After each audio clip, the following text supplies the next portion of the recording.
folks, the name of this song is The Black Page.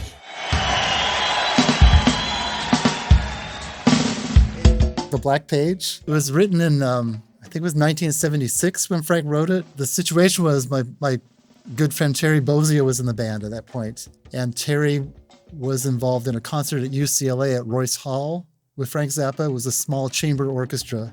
During one of the breaks, some of these musicians were talking about their biggest nightmare. Their biggest nightmare being that they would be called for a television commercial recording session at 10 a.m. and getting there and seeing on the music paper, there would be so many notes that the page would be more black than white. And Frank thought, well, I have to write my own black page after that. He wrote it as a drum solo. I mean, hats off to Terry Bozzio. He absolutely killed it. It's a really great piece of music. I really love it. When you see it, it's very intimidating because you'll see like a nested polyrhythms in other nested polyrhythms, groups of really fast 11s. It's advanced. There's a ton of contrast in it. You know, it's not dense from the beginning to the end. There's a lot of space in it, actually, like long rolls.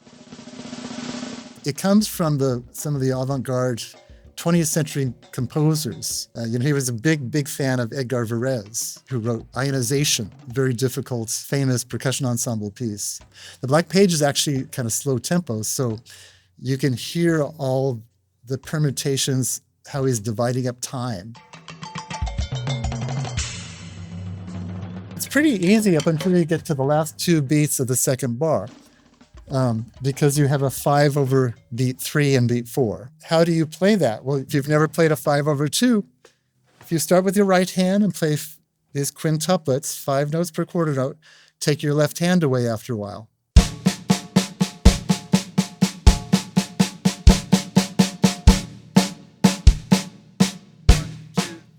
4, 5.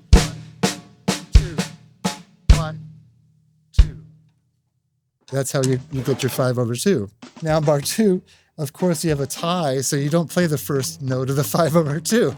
So already you have to think, you have to count it, but don't play it. If you're a fan of Frank Zappa, you know he uses a lot of odd time signatures in his music, and this is a topic we actually dive deep into over on the Musora platform. We have a really cool course with Nick Collins, who played drums with Genesis, and Phil Collins, and he teaches you how to get started in the world of odd time signatures. If you want to check it out, it's available for free at the link down in the description, and with that, let's get back to the video. Choreography is huge. That's why I don't believe anybody on the planet, anybody, can sight read this and play it perfectly. He wasn't trying to make it difficult. Like, I know for a fact he wasn't like thinking, I'm gonna write the hardest thing ever seen. He actually heard music in his head that way. Then to communicate with us, he had to write it down.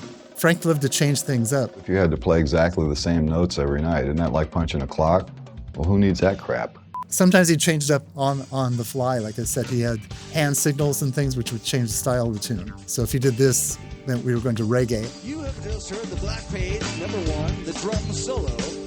Now it is time for us to play the Black Page, number 2. I had about 3 weeks before the audition, before we had our first rehearsal. And we rehearsed for 3 months, 8 hours a day, because he wanted us to memorize 80 songs. He said, I'm not going to go out there and play one show. I'm not going to be bored. I did that a long time ago. I'll never do that again. I want to keep it fresh. So we memorized 80 songs. And so the Black Page was just one of them. They were just massive shoes to try to fill. A few tours ago, Terry Bozzio was in the band. And talk about the Black Page, I mean, Terry became famous. One of the reasons was because he played the Black Page so well. The drummer who was in the band before me was Vinnie Colaiuta. The band's used to playing with Vinnie Colaiuta. It was one of my all-time heroes and friend. One of the gifts I think Frank Zappa gave me was, after I got the audition, he called me up to the house and said, he gave me a stack of music to memorize, and he said, now you're going to hear a lot of Vinnie on this stuff and Terry on this stuff. He said, but don't play like them. He said, I've had them in my band already. I need you to bring yourself, your personality into this music. And A, that was a huge relief, and B, an opportunity. Like, somebody's actually saying, we want you because of what you bring to the music.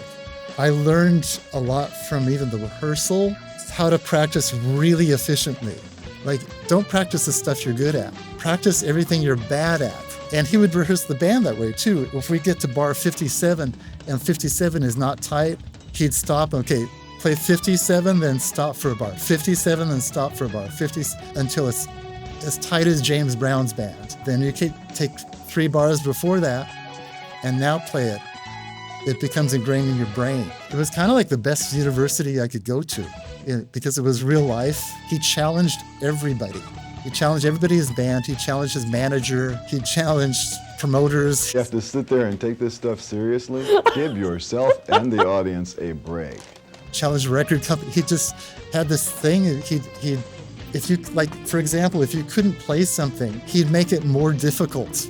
During my audition, he says, and Frank would like play these things on the guitar, and he'd play something, he'd say, play that. And I go, okay, and I play it. And he goes, okay, now, play it in 7/8. I say, okay, and I play it in 7. He goes, okay, now play it reggae 7/8. And I do it, and he goes, okay, add this note. And it was impossible. I said, oh, I can't do that. And he goes, I hear Linda Ronstadt is looking for a guitar player. During rehearsals, he would say stuff like, anything can happen at any time for no reason whatsoever. You kind of got that mindset, like, we had no idea what's going to happen, and that was also the reason why you had to memorize the music. He would change up the styles. He would change.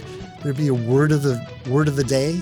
All the singers would try to throw in whatever the word of the day is and try to make the new lyrics rhyme. It just made it crazy and so fun. He liked it moving. He liked the part of music that was life, that was living and changing. And when the time comes up in the song to play a solo, it's me against the laws of nature. I don't know what I'm going to play. I don't know what I'm going to do. I know roughly how long I have to do it. And it's a game where you have a piece of time and you get to decorate it. It was great. It was just an amazing learning experience the whole time. Another really great Frank Zappa story is we were on a plane one day going to a gig, and I was sitting next to Frank. After we were talking for a minute, and he had said to me, well, it's really unnatural to play in 4/4. And I was like, what? What do you mean? And he said, well, you don't speak in 4/4. And then that was like, I get it. Everything just clicked then. Not to mention how prolific he was. I'm on something like 30 of his albums. I think when he passed, there was something like 65 CDs out. He was 53 years old. So music just poured out of it.